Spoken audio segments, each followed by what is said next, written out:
What's up, person? It's Sam with Aspen Biomechanics, and if you've got shoulder impingement, first of all, I'm sorry. I know it fucking sucks, because I've helped a lot of people that have shoulder impingement get rid of it, but I know when they come to see me at first, they're not in a really happy spot. So if that's you, you're in the right place, because in this video, I'm going to teach you what impingement actually is, what the causes of it are based on the mechanics of your shoulder, but most importantly, what in the fuck you can do to fix it.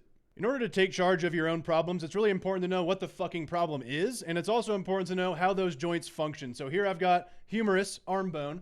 I've got scapula, shoulder blade bone. What I don't have is clavicle, collarbone, because I only have two fucking hands. Basically, what we have here is when your arm bone moves up and out to the side, impingement is what happens when all this tissue is getting gunked up in the space between this part of your scapula called the acromion process and your humerus. This arm moves up to the side and all these tissues and structures are getting jammed up in that area, and then you get a fucking stabbing pain. Obviously, it's not supposed to happen like that. If every time we moved our arm out to 90 degrees, we got a bunch of shit jamming up in here, that wouldn't be a very useful evolutionary mechanism. What's supposed to happen is we should have what's called a scapulohumeral rhythm, which is a fancy, longer way of saying this shit should be kind of moving together, and there's a very specific way that's supposed to happen. In general, when we move our arms from about 0 degrees by our side to about 90 degrees of total motion to our trunk, what's supposed to be happening is not fucking this, with all this nonsense getting jammed up in here. It's supposed to be about, in general, depending on the person, rough guidelines, don't take this to the bank, about a 2-to-1 ratio of the humerus moving to the scapula moving. So about 60 degrees of this and 30 degrees of this. And that is supposed to happen at the same time, not in those stages where this kind of moves a bunch more than the scapula does to this point. And in the next stage, from about 90 degrees of total motion, to about 150 degrees of total motion, that ratio actually flip-flops. So we've gotten to 90 degrees with about 60 degrees of this and 30 degrees of this. Then, when we go from 90 to 150, that ratio flip-flops, and we get a whole bunch, twice as much about scapular motion as we do humeral motion. That's really important for a couple of reasons. Number one, this fucking golf tee glenoid thing needs to be underneath this thing, or else this shit would dislocate every time you raise your arm up. Second of all, for this motherfucker up here, the acromion process, to keep getting out of the way of that humerus as it comes up. And once you get past 150 to whatever else you have left, if you can even get past 150, depending on how your shoulder joint's built and whatever, the rest of it is mostly humerus again. We have all this scapular tilting in that middle section. It's mostly humerus here with a little scapula. Then it's mostly scapula with a little humerus. And then the rest of it is mostly humerus again at the top with whatever else you have left.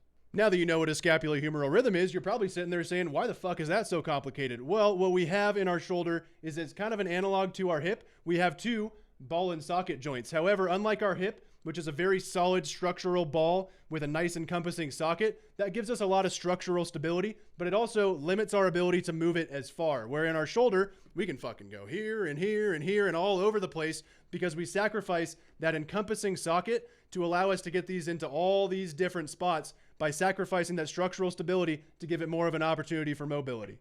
Because that structural stability is sacrificed in the shoulder to allow for more mobility, that stability has to come from something else, and you fucking guessed it, it's the muscles around the shoulder girdle that need to operate in the right way to keep this rhythm happening so that we can fucking move this thing all over the place and not get stabbed in here whenever you move it up to a certain point.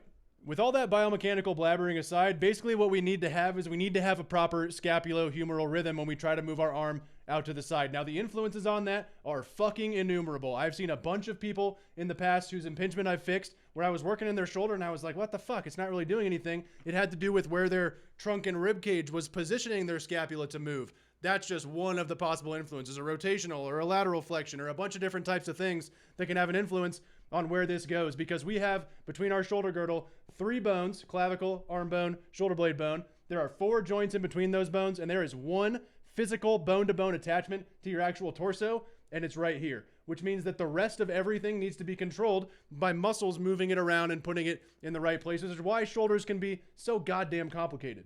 So while the influences on impingement are fucking innumerable and it's impossible for me to tell exactly what gives you impingement without having you in my office right here on my table assessing what your body can and cannot do, what I can give you is some low-hanging fruit. So what I did is I shot a little scapular mobility series that I'll link up in the little fucking spot up here to teach you how to maximize the movement of your scapula in all planes with a series of exercises that you can do in succession a couple times a day or whatever it takes for you to get that scapula to move as much as it possibly can without having to address the rest of the stuff going on inside of you, without addressing the trunk shit and the hip stuff and the neck nonsense and all of that stuff, which will have influences on that. And it may be the case that your impingement is more down to that stuff, in which case that mobility series may give you some relief, but not lastingly fix the problem.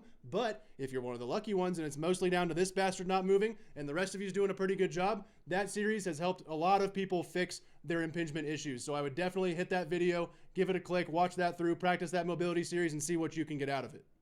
Shoulders can be a complicated son of a bitch, and that's why I wanted to shoot this video, because I've found that teaching people this scapulohumeral rhythm idea and giving them this scapular mobility series has helped lots and lots of people with their impingement issues, their frozen shoulder issues, their rotator cuff pain, all these different things, by getting that scapula section to move a whole bunch better. So if you like this video, then you want to learn more about how your body moves and what you can do to help it move better, hit the little subscribe button thingy, because I'm going to be making a bunch more things just like this.